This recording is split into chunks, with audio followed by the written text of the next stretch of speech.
আসসালামু আলাইকুম। CNS biology academy থেকে আমি বাপ্পু চৌধুরী। আজকের আলোচনার টপিক ডিএনএ রেপ্লিকেশন। তো এখানে তোমরা দেখছো ডিএনএ তিনভাবে রেপ্লিকেশন হতে পারে, সেটা কনজারভেটিভ হাইপোথিসিস, সংরক্ষণশীল অনুকল্প, সেমি কনজারভেটিভ হাইপোথিসিস অর্থাৎ অর্ধ সংরক্ষণশীল অনুকল্প, আর একটা হচ্ছে ডাইভার্সিভ হাইপোথিসিস, বিচ্ছুরণশীল অনুকল্প। এই তিনটা ওয়েতে ডিএনএ রেপ্লিকেশন হতে পারে এবং এর ভিতরে এইচএসসি সিলেবাসের অন্তর্ভুক্ত, অর্থাৎ আমরা যে বিষয়টা নিয়ে স্টাডি করব এবং তোমাদের স্টাডি করতে হবে সেই বিষয়টা হচ্ছে সেমি কনজারভেটিভ হাইপোথিসিস, বাংলাতে বলা হয় অর্ধ সংরক্ষণশীল অনুকল্প। কোষের সবচেয়ে গুরুত্বপূর্ণ বস্তু হলো ডিএনএ। বহুকোষী জীবদেহের দেহ গঠনের জন্য জাইগোট কোষকে বারবার বিভাজিত হতে হয়। একটি কোষ বিভাজিত হয়ে দুটি কোষে পরিণত হওয়ার আগেই মাতৃকোষের ডিএনএ ডাবল হেলিক্স দুটি ডাবল হেলিক্সে পরিণত করে। আসো আমরা জেনে নিই কীভাবে এই কাজটা করে। এটাকে বোঝার জন্য আমরা কয়েকটা ধাপে বিভক্ত করি। ডিএনএ রেপ্লিকেশনকে সহজভাবে বোঝার জন্য এই পুরো রেপ্লিকেশন সিস্টেমটাকে কিছু ধাপে বিভক্ত করেছি। তোমরা যখন এই রেপ্লিকেশনটা লিখবে তখন সহজে এই বিষয়গুলো তুলে ধরতে পারবে। অর্থাৎ first, activation of DNA nucleotide, অর্থাৎ ডিএনএতে যে নিউক্লিওটাইডগুলো আছে অ্যাডেনোসিন, গুয়ানোসিন, থায়ামিন, যে নিউক্লিওটাইডগুলো আছে এর অ্যাক্টিভেশন হতে হবে। তো সেকেন্ডলি, অ্যাক্টিভেশন হয়ে যাওয়ার পরে ওপেনিং অফ ডিএনএ হেলিক্স, অর্থাৎ ডিএনএ হেলিক্সটাকে ওপেন করতে হবে। এবং থার্ডলি যে বিষয়টা হচ্ছে সেটা হচ্ছে প্রাইমার ফর্মেশন, এবং ওপেন হয়ে যাওয়ার পরে সেখানে প্রাইমার ফর্মেশন করতে হবে। দেন প্রাইমার ফর্মেশন হয়ে গেলে রেপ্লিকেশনটা সম্পূর্ণ করতে হবে। এই কয়েকটা ধাপে বিভক্ত করা হয়েছে।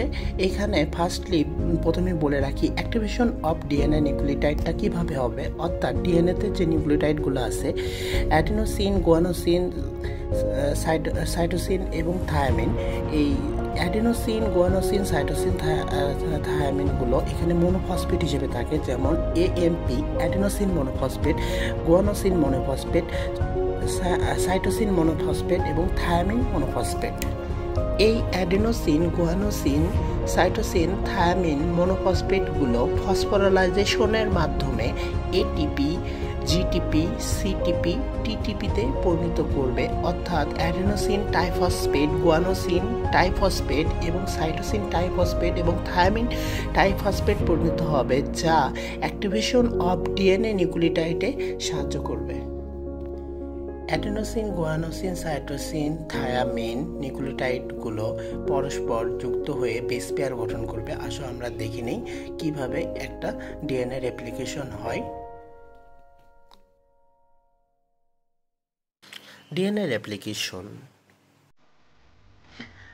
রেপ্লিকেশনের প্রথম যে ধাপটি আমরা আলোচনা করেছিলাম সে ধাপের ভিতর হচ্ছে অ্যাক্টিভেশন অফ ডিএনএ নিউক্লিওটাইড, অর্থাৎ ডিএনএ যে নিউক্লিওটাইডগুলো রয়েছে এই ডিএনএ নিউক্লিওটাইডগুলো অ্যাক্টিভেশন হতে হবে, এবং যার অ্যাক্টিভেশন অ্যাডেনোসিন মোনোফসফেট থেকে অ্যাডেনোসিন টাইফসফেট, একই ক্রমে অ্যাডেনোসিন, গুয়ানোসিন, থায়ামিন, সাইটোসিন মোনোফসফেটগুলো অ্যাক্টিভেশন হওয়ার পরে এখানে ডিএনএ স্ট্যান্ড দুটিতে দেখা যাচ্ছে যে ক্ষারকগুলো, নাইট্রোজেনাস বেসগুলো অ্যাডেনিন, থাইমিনের সঙ্গে সাইটোসিন, গুয়ানিনের সঙ্গে যুক্ত রয়েছে, এবং বেস পেয়ারগুলো একে অপরের মাধ্যমে হাইড্রোজেন বন্ডের মাধ্যমে একে অপরের সঙ্গে যুক্ত রয়েছে, এবং সূত্রটি 5' to 3' এবং 3' to 5' দিকে চলমান। তাও প্রথমে আমরা অ্যাক্টিভেশন অফ নিউক্লিওটাইডের পরে পেঁয়াজ খোলার যে ধাপটা সেই ধাপে চলে যাবে, অর্থাৎ সেকেন্ড ধাপ। এই ধাপে সাহায্য করবে হেলিকেজ এনজাইম, এবং হেলিকেজ এনজাইম হাইড্রোজেন বন্ডগুলো কেটে দেবে, যার ফলে রেপ্লিকেশন ফর্ক তৈরি হবে, এবং রেপ্লিকেশন ফর্ক তৈরি হওয়ার পরে স্ট্যান্ড দুটি আলাদা হয়ে যাবে, এবং আলাদা হয়ে যাওয়ার পর এখানে যাতে একসাথে না হতে পারে সেখানে আরও কিছু এনজাইম কাজ করবে, যেমন এসএসডিপি, হেলিক্স ডিস্টেবিলাইজেশন প্রোটিন বা সিঙ্গেল স্ট্যান্ড বাইন্ডিং প্রোটিন। তারপরে যে স্ট্যান্ডটা তৈরি হবে সেই স্ট্যান্ড লিডিং সূত্রটিতে প্রাইমেজ এনজাইম যুক্ত হয়ে প্রাইমার তৈরি করার কাজ শুরু করবে, এবং লিডিং সূত্রটিতে বিকল্পিত দুটি সূত্র তার একটি প্রতিরূপ সৃষ্টি করে নির্বিচ্ছিন্নভাবে ফর্কের দিকে বৃদ্ধি পেতে থাকে। এই জন্য এই সূত্রকে বলা হয় লিডিং স্ট্যান্ড, এবং এখানে ডিএনএ বেসগুলো একে অপরের সঙ্গে যুক্ত হয় এবং প্রাইমার গঠন করে, যা যা 5 প্রাইম টু 3 প্রাইমের দিকে কন্টিনিউয়াসলি চলতে থাকে। এই জন্য এই স্ট্যান্ডটিকে বলা হয় লিডিং প্ল্যান্ট, এবং উপরের স্ট্যান্ডটা ছিল হচ্ছে 5 টু 3 প্রাইম। তো যেহেতু এটা 5 প্রাইম টু 3 প্রাইমের দিকে রেপ্লিকেশনের ফর্কের দিকে কন্টিনিউয়াসলি ডিএনএ বেস পেয়ারগুলো যুক্ত হয় এবং পৃথক দুটি সূত্রের মাধ্যমে তার প্রতিরূপ সৃষ্টি করে রেপ্লিকেশন ফর্কের দিকে এগিয়ে যায়। এবং অপরদিকে আমরা দেখতে পাই যে 5 প্রাইম টু 3 প্রাইমে একটা ফল তৈরি হয় যেটাকে বলা হয় ওকাজাকি ফ্র্যাগমেন্ট, যা লিডিং স্ট্যান্ডের মতো কন্টিনিউয়াসলি তৈরি হতে পারে না। এক্ষেত্রেও একটা প্রাইমেজ এনজাইম যুক্ত হয় যা প্রাইমার তৈরি করে। তারপরে আরএনএ বেসেস এখানে ডিএনএ প্রাইমারেজ পলিমারেজ এনজাইম এসে চলে আসে এবং ডিএনএ বেসেসগুলো বসে এবং যা 5 প্রাইম টু 3 প্রাইমের দিকে চলতে থাকে, যা খণ্ড খণ্ডভাবে তৈরি হয়। এই জন্য এটাকে বলা হয় ওকাজাকি ফ্র্যাগমেন্ট। এখানে আমরা আবার দেখতে পাচ্ছি এখানে 5 টু 3 প্রাইমের দিকে যাচ্ছে, যা 5 টু 3 প্রাইমের দিকে তৈরি হচ্ছে, যার কারণে খণ্ড খণ্ড তৈরি হচ্ছে, কারণ পলিমারেজ পোল 3 এনজাইম 3 প্রান্তকে 5 প্রান্তকে শনাক্ত করতে পারে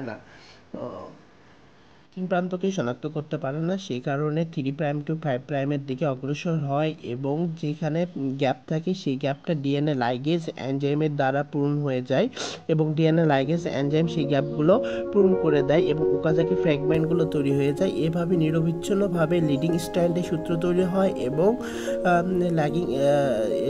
ল্যাগিং স্ট্র্যান্ডের সূত্র তৈরি হয় এবং তারা দুটা আবার প্যাচবদ্ধ হয়ে মাতৃসূত্রক ডিএনএ থেকে নতুন সূত্রক ডিএনএ তৈরি করে। সূত্র দুটিতে যদি কোনো কারণে কোনো বেস পেয়ার যুক্ত হতে ভুল হয় তাহলে সেই ক্ষেত্রে ডিএনএ ব্রিডিংয়ের কাজ করে। আচ্ছা, এই পর্যন্ত তোমরা সুন্দরভাবে স্টাডি করো এবং এরপরে তোমরা এই টপিকটা যদি একবার পড়ে থাকো, বই রিডিং পড়ো, তাহলে তোমরা ক্লিয়ারলি বুঝতে পারবে। এবং এইভাবে সিকোয়েন্স নিয়ে যদি তোমরা ধারাবাহিকভাবে পরীক্ষার খাতায় তুলে ধরতে পারো তাহলে তোমাদের এই ডিএনএ রেপ্লিকেশন থেকে কোনো সমস্যা হওয়ার কথা না। তোমরা ভিডিওটি শেয়ার করো এবং আমার পাশে থেকো। ধন্যবাদ। আসসালামু আলাইকুম।